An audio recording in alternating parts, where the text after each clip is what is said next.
बाबा अब हमारे बीच नहीं रहे। आज भी मुझे वह दिन याद है जब बाबा की जान बचाने के लिए पायल नाम का एक लड़की ने अपनी पूरी ताकत और जी जान लगा दी थी। सुनो कैलाश, पायल की बातें अब मुझे बिल्कुल बर्दाश्त नहीं होती। उसकी तेवर दिन पर दिन बढ़ते जा रही है। तुम्हें कुछ करना ही होगा, या तो उसकी शादी करके उसे इस घर से बाहर भेजो, वरना फैसला करना पड़ेगा। या तो वह इस घर में रहेगी या फिर मैं। मालिक, ये तो सचमुच पहचान में नहीं आ रहा। लगता है यह कोई दूसरा बैल है। यही तो मकसद था मेरा।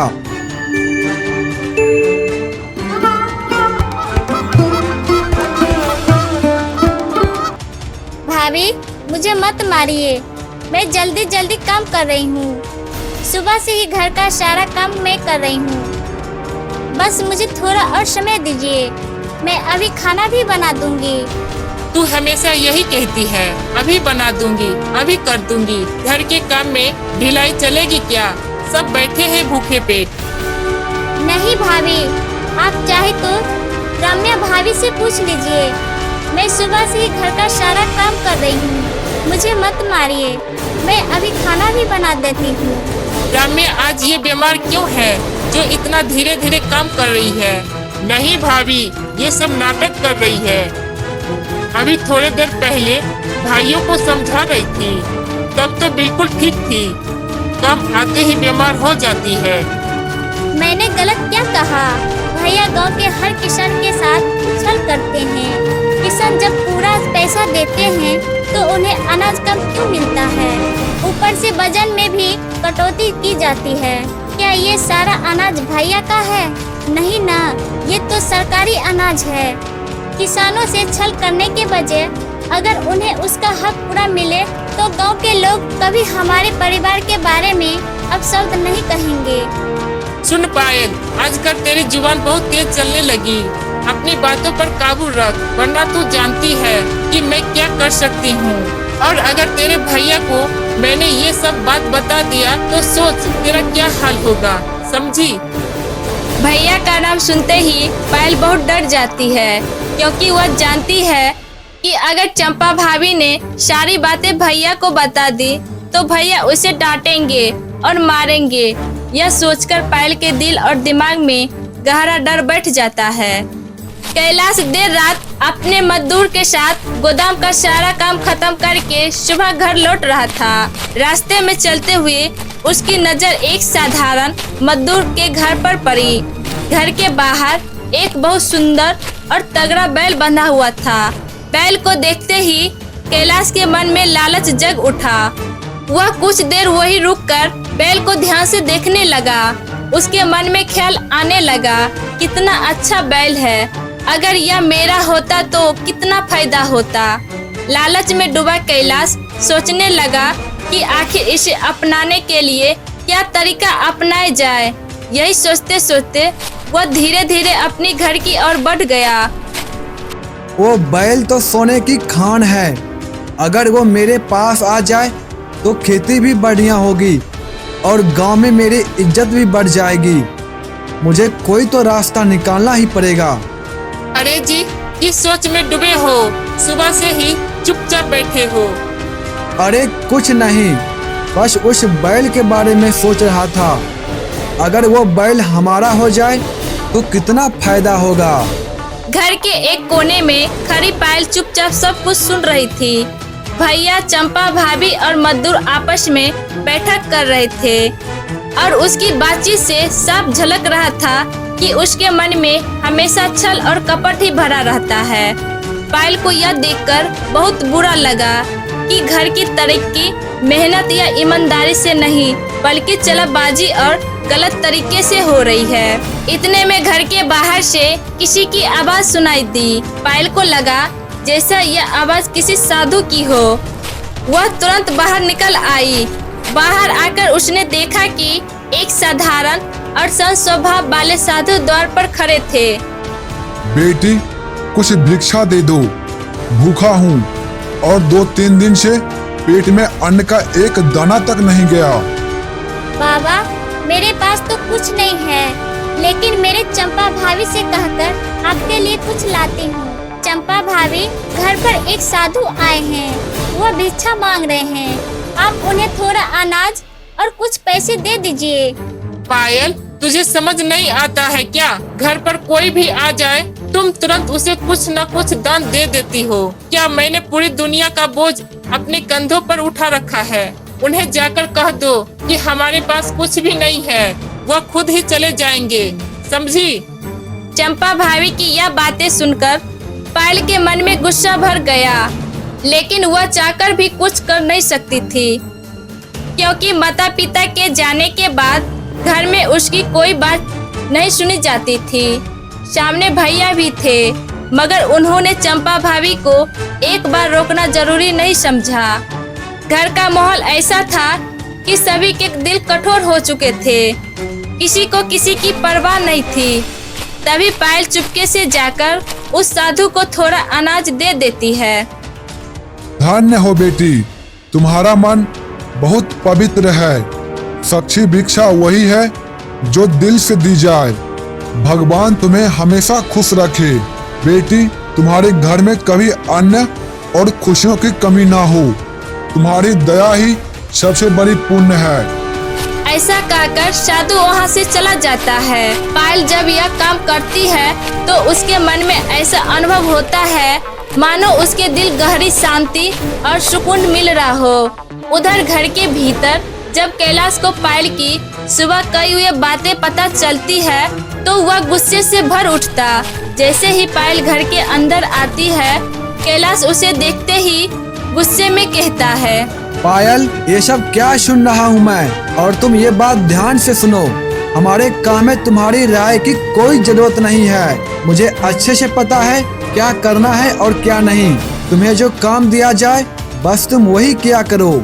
भैया, मैंने कभी आपके काम में दखल देने की कोशिश नहीं की, बस सही और गलत का फर्क समझाना चाहती थी। लेकिन अगर आपको लगता है कि मेरी बातों में कोई अहमियत नहीं है तो मैं चुप रहूंगी। पर याद रखना, जब सच सामने आ जाए तो आप ही पछताओगे।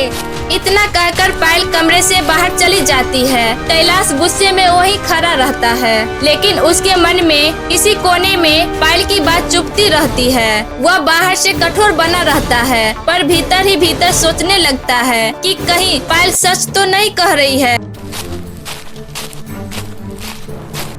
समय बहुत कम है, इसीलिए गेहूं में मिलावट का काम तुरंत जारी कर दो। काम की गति को और बढ़ाओ, और यदि मजदूर काम पर जाए तो मजदूर को बढ़ा दो। और ध्यान रहे, सरकारी आदेश आने से पहले पूरा काम निपट जाना चाहिए। बोरे की पैकिंग ऐसी होनी चाहिए कि देखकर ही लगे मानो कि यह सीधे सरकारी गोदाम से आया हो। जी मालिक, काम जल्दी ही पूरा हो जाएगा और समय से पहले ही पूरा हो जाएगा। आप बिल्कुल चिंता ना करें। मैं आज ही 4 मजदूर को और लगा देता हूँ ताकि मिलावट का काम और तेजी से पूरा हो सके। यह कहकर कैलाश गोदाम से बाहर निकलता है और अपने ही सामने वाली दुकान पर पहुंचता है, जहां उसकी पत्नी पहले से ही खड़ी होती है। चंपा को देख कैलाश चकित हो जाता है। चंपा, क्या बात है? आज तुम यहाँ कैसे? इससे पहले तो तुम कभी दुकान पे नहीं आई थी। सब ठीक है या फिर कोई खास वजह है? सुनो कैलाश, पायल की बातें अब मुझे बिल्कुल बर्दाश्त नहीं होती। उसकी तेवर दिन पर दिन बढ़ते जा रही है। तुम्हें कुछ करना ही होगा, या तो उसकी शादी करके उसे इस घर से बाहर भेजो, वरना फैसला करना पड़ेगा। या तो वह इस घर में रहेगी या फिर मैं। ठीक है चंपा, अभी तुम घर जाओ, मैं इस बारे में सोचता हूँ। सारा काम निपटाकर आज शाम को ही कोई निर्णय लूंगा। फिलहाल तुम घर जाओ, क्योंकि अभी ग्राहकों के आने का समय है। कैलाश और चंपा की सारी बातचीत पायल दुकान के पीछे खड़े होकर सुन लेती है। गुस्से से भरी चंपा भारी कदमों के साथ घर की ओर निकल पड़ती है। उधर पायल भी चुपके से दूसरे रास्ते घर लौटने लगती है। रास्ते भर गहरी सोच में डूबी रहती है। शाम होते ही पायल अपना थोड़ा सा अनाज एक थैली में रखकर घर से बाहर निकल जाती है। उसके मन में सैकड़ों सवाल गूंज रहे थे। पता नहीं भैया और चंपा भाभी मेरे साथ ऐसा क्यों कर रहे हैं। अगर आज माँ और बाबूजी जिंदा होते तो शायद मुझे यह दिन कभी न देखना पड़ता। ऐसा सोचते हुए पायल धीरे धीरे कदम बढ़ाती रही। कुछ दूर चलने के बाद वह गांव के उस पार स्थित जंगल में प्रवेश कर गई। समय काफी हो चुका था। रात के लगभग 10 बज रहे थे। थोड़ी दूर जाने के बाद पायल थकान से चूर हो गई और एक पेड़ के नीचे बैठकर आराम करने लगी। भूख और थकावट से उसका शरीर जवाब देने लगा और उसे नींद आने लगी। जैसे ही उसने आंख बंद की तभी जंगल में घूम रहे 2 गुंडे जो कई दिनों से ऐसी हरकतों में लगे थे पायल को देखकर अचानक रुक गया। अरे देखो, पेड़ के नीचे एक लड़की बैठी है और उसके पास कुछ सामान भी है। चलो चलकर देखते हैं। वे धीरे धीरे पायल की ओर बढ़ने लगते हैं। पायल को आहट महसूस होती है और वह डरकर चकित हो जाती है। तभी झाड़ियों से एक छोटा सा सफेद खरगोश बाहर निकलता है। उसकी आंखों में अजीब सी चमक होती है। खरगोश सीधे पायल के सामने आकर खड़ा हो जाता है और जोर से अपने पैर को जमीन पर पटकने लगता है। अरे ये खरगोश यहाँ। खरगोश जैसे ही पायल को इशारा करता है और फिर जोर जोर से उछलने लगता है। गुंडे पास आते हैं तो अचानक खरगोश भागकर झाड़ियों में घुस जाता है और अजीब सी आवाजें निकलने लगता है। कुछ ही पलों में वहाँ से कई और जंगली खरगोश आ जाते हैं और गुंडों के पैरों के बीच कूदने फादने लगते हैं। अरे ये क्या हो रहा है? इतने सारे खरगोश कहाँ से आ गए? तुमने मेरी जान बचा ली। शायद भगवान ने ही तुम्हें मेरी मदद के लिए भेजा है। आगे आगे चलने लगता है और पायल उसके पीछे पीछे जंगल के रास्ते पर बढ़ जाती है। उधर कैलाश, चंपा और छोटा भाई पायल को खोजने का दिखावा करते हैं, लेकिन दिल से कोई उसे ढूंढना नहीं चाहता। पायल के जाने के बाद तो मानो कैलाश और चंपा की छाती से कोई भारी बोझ उतर गई हो। वे इस बात पर जरा भी ध्यान नहीं देती है कि पायल आखिर गई कहाँ। मालिक, मैंने दयाराम से बात की, लेकिन वह बैल देने को तैयार ही नहीं है। उसका कहना है कि यह बैल उसके पिताजी की निशानी है और उसके लिए बहुत कीमती है, इसीलिए वह किसी भी कीमत पर बैल बेच नहीं सकता। वह बोला पैसे फिर कमाए जा सकते हैं, पर पिता की यादें दोबारा नहीं मिलती।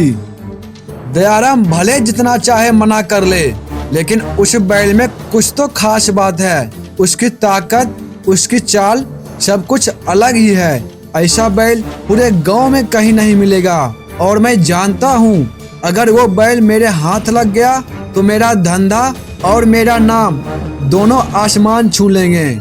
कैलाश ने अपने नौकरों के साथ मिलकर एक योजना बनाई।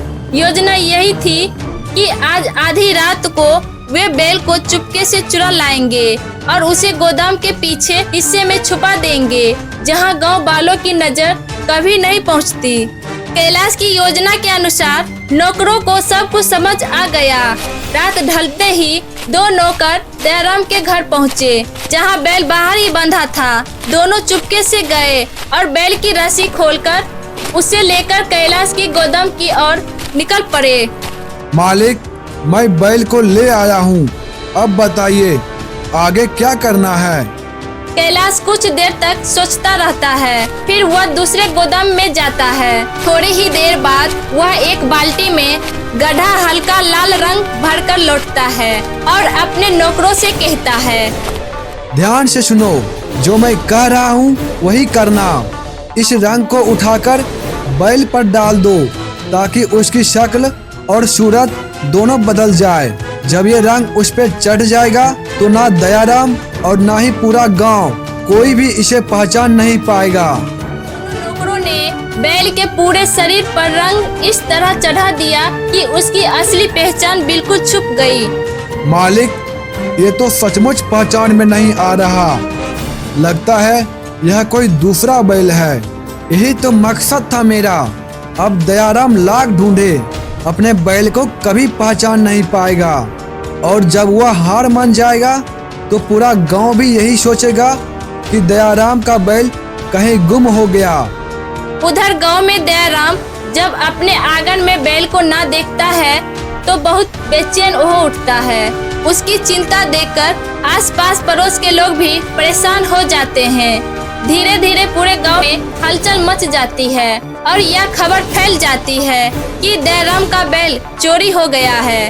दयाराम अपने बैल की तलाश में गांव के कई प्रमुख लोगों से मदद की गुहार लगाता है, लेकिन कोई भी उसकी सहायता नहीं कर पाता।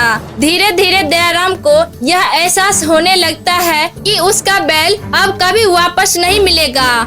समय यूं ही गुजरता रहता है और फिर 2 साल बाद मालिक, इस साल अपने खेत में पूरे गांव से बेहतर और सबसे शानदार फसल उगी है। और हाँ, जब से यह बैल हमारे पास आया है तब से हमें लगातार अच्छा मुनाफा हो रहा है। हाँ वो तो है, बस इस बार तुम फसल का ध्यान रखना। पर से चाहे कुछ भी कह ले, लेकिन उसके दिल में छुपा दर्द वही जानता था। जब से पायल घर छोड़कर गई थी और तब से उस बैल को चुराया गया था, तब से उसके जीवन में एक से एक मुसीबत आने लगी। कभी व्यापार में भारी घाटा हुआ, कभी घर में कहल बढ़ी, तो कभी गोदाम में आग लग गई। इन सब घटनाओं ने उसके मन में गहरी छाप छोड़ दी थी। अब उसे साफ लगने लगा था कि यह सब इसीलिए हुआ क्योंकि उसने गलत तरीके से धन कमाया था। पायल ने उसे पहले ही समझा दिया था। काश उस दिन मैंने पायल की बात मान ली होती तो आज ये मेरी हालत नहीं होते। लालच ने मेरी आंखें अंधा कर दी। बैल को चुराकर और दूसरों का हक मारकर मैंने जो पाया वही अब धीरे धीरे खो रहा हूँ। वह उदास होकर आंगन में बैठा था कि तभी गांव का एक बुजुर्ग पंडित उसके पास आया। बेटा, चेहरे पर इतना बोझ क्यों? क्या बात है? कैलाश की आंखें भर आई। कैसे बैल को उसने अपने पास रखकर दूसरों को धोखा दिया और कैसे पायल उसे चेतावनी देती रही। बेटा, पाप चाहे कितना भी छुपाओ, उसका फल एक दिन जरूर मिलता है। भगवान ने तुझे संकेत दिया है, कभी आग, कभी कलेश और कभी घाटा। अगर तुम सचमुच सुधरना चाहता है तो सबसे पहले उस बैल को उसके असली मालिक को लौटा दो और फिर पायल से माफी मांगो, तभी तेरे घर में शांति और सुख लौटेगा। अब मैं किसी भी हाल में अपनी गलती सुधारूंगा, चाहे जितनी मुश्किल आ जाए। मैं बैल वापस करूंगा और पायल से भी माफी मांगूंगा। अगले ही दिन कैलाश अपने नौकरों के साथ उस बैल को लेकर निकला। 2 साल बीत जाने के बाद बैल का रंग अब पूरी तरह से अपने असली रूप में लौट आया था। यह देखकर कैलाश को भी यकीन हो गया कि सच्चाई चाहे कितनी देर छुपी रहे, एक दिन सामने आ ही जाती है। सब लोग मिलकर दयाराम के घर की ओर बढ़ने लगे। कुछ ही देर में वे वहां पहुंच गए, लेकिन दयाराम का आंगन अब बिल्कुल बदल चुका था। नई दीवारें, नया दरवाजा और अलग सा माहौल। फिर भी बैल को जैसे उस जगह से गहरा नाता था। उसने तुरंत आंगन की ओर देखा और अपनी पुरानी जगह पहचान ली। उसकी आंखों में अपनापन और बेचैनी दोनों साफ झलक रहे थे। इतने में घर के भीतर से एक लड़का राकेश बाहर निकल आया। अरे यह बैल तो मेरा ही है, ये यहाँ कैसे आ गया? इतना सुनते ही बैल जोर से बोलने लगा और सीधा दौड़कर राकेश के पास खड़ा हो गया। उसने अपनी गर्दन राकेश के कंधे पर सटा दी, मानो बरसों बाद अपने असली साथी से मिल रहा हो। तुम सचमुच मेरे हो? देखो, तुमने मुझे पहचान लिया। हाँ राकेश, यह सच है, यह बैल तुम्हारा ही है। मैंने ही अपने स्वार्थ और लालच में इसे चुरा लिया था, लेकिन अब भगवान ने मुझे सच दिखा दिया। यह बैल आज से तुम्हारा ही रहेगा। लेकिन तुम्हारे पिताजी रामलाल कहाँ हैं? मुझे उनसे मिलवाओ। मैं उनसे माफी मांगना चाहता हूँ क्योंकि मैंने उनके साथ बहुत बड़ा अन्याय किया है। अब हमारे बीच नहीं रहे। आज भी मुझे वह दिन याद है जब बाबा की जान बचाने के लिए पायल नाम का एक लड़की ने अपनी पूरी ताकत और जी जान लगा दी थी। उसने हर संभव कोशिश की, लेकिन किस्मत को कुछ और ही मंजूर था। ऊपर वाले की मर्जी के आगे आखिरकार सबको झुकना पड़ा। पायल का नाम सुनते ही कैलाश और उनका नौकर अचानक चौंक पड़े। कैलाश के मन में हलचल मच गई। उसी समय दरवाजे पर किसी की कदमों की आहट हुई। कैलाश और उसका नौकर चौंककर देखने लगे। दरवाजे पर वही खड़ी थी, पायल। उसकी आंखों में आंसू थे, लेकिन होठों पर हल्की मुस्कान। उसने धीरे से कहा, भैया, मैं हमेशा यही थी, तुम्हें छोड़कर कहीं नहीं गई। बस हालात ने हमें जुदा कर दिया था। भैया, उस रात मैं अकेले जंगल के रास्ते से गुजर रही थी। अंधेरा इतना घना था कि हाथ को हाथ नहीं सूझ रहा था। तभी अचानक कुछ गुंडों ने मेरे पीछे पड़ गए। उसकी नीयत बहुत बुरी थी। मैं चारों तरफ से खतरे से घिर गया था। तभी चमत्कार हुआ। अचानक एक छोटा सा सफेद खरगोश मेरे सामने आकर खड़ा हो गया। वह बार बार जमीन पर कुदकर मुझे एक तरफ इशारा करने लगा। मैंने उसकी निशानी समझकर उस दिशा में दौड़ लगाई। हैरानी की बात यह थी कि वही खरगोश रास्ता दिखाता रहा और गुंडों को उलझाकर मुझे बचा ले गया। पायल की सांसें तेज थी, पैर कांप रहे थे, लेकिन खरगोश उसे लगातार झाड़ियों के बीच से ले जाकर एक झोपड़ी तक पहुंचा देती है और वहां वही साधु बाबा बैठे ध्यान कर रहे थे। साधु बाबा ने पायल को देखकर ही कहा, बेटी डर मत, यह खरगोश तुम्हें मेरे पास इसलिए लाया है क्योंकि ऊपर वाले ने तेरा जीवन बचाने का निश्चय किया है। आज से तुझे एक नया मार्ग मिलेगा। बाबा, अगर यह खरगोश न होता तो आज मैं जिंदा न रहती। पायल, तेरा बचना किसी चमत्कार से कम नहीं। वह खरगोश और वह साधु बाबा, ये सब ऊपर वाले की लीला है जो आज हम सब फिर दोबारा मिल सके।